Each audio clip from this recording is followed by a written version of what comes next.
अद्भुत सच्ची प्रेम कहानी।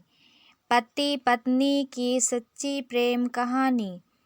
एक आदमी ने एक बहुत ही खूबसूरत लड़की से शादी की।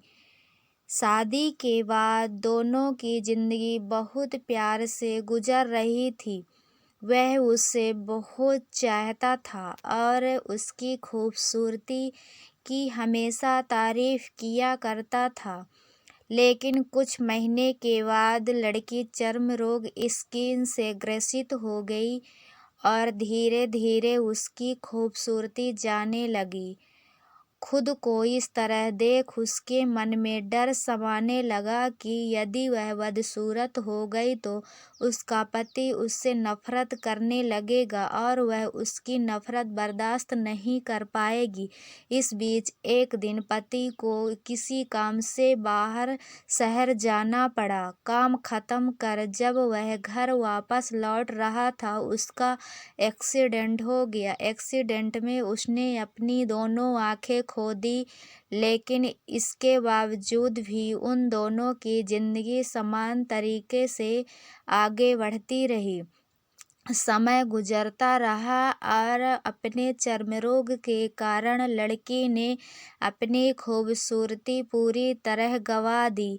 वह बदसूरत हो गई, लेकिन अंधे पति को इस बारे में कुछ भी पता नहीं चला था, इसलिए इसका उनके खुशहाल विवाहित जीवन पर कोई प्रभाव नहीं पड़ा। वह उससे उसी तरह प्यार करता रहा। एक दिन उस लड़की की मौत हो गई। पति अब अकेला हो गया था। वह बहुत दुखी था। वह उस शहर को छोड़कर जाना चाहता था। उसने अंतिम संस्कार की सारी क्रियाविधि पूर्ण रूप से की और शहर छोड़कर जाने लगा।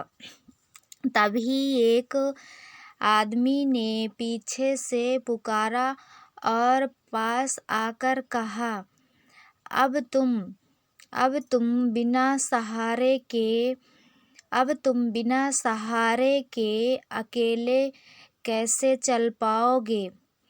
इतने साल तो तुम्हारी पत्नी तुम्हारी मदद किया करती थी। पति ने जवाब दिया, दोस्त, मैं अंधा नहीं हूँ, बस मैं अंधा होने का नाटक कर रहा था, क्योंकि यदि मेरी पत्नी को पता चल जाता कि मैं उसकी बदसूरती देख सकता हूँ तो वह उससे उसके रोग से ज़्यादा दर्द देता। इसीलिए मैंने इतने साल अंधे होने का दिखावा किया। वह बहुत अच्छी पत्नी थी, मैं बस उसे खुश रखना चाहता था। खुश रहने के लिए हमें भी एक दूसरे की कमियों के प्रति आंखें बंद कर लेना चाहिए और उन कमियों को नज़रअंदाज कर देना चाहिए। थैंक यू सो मच इस वीडियो को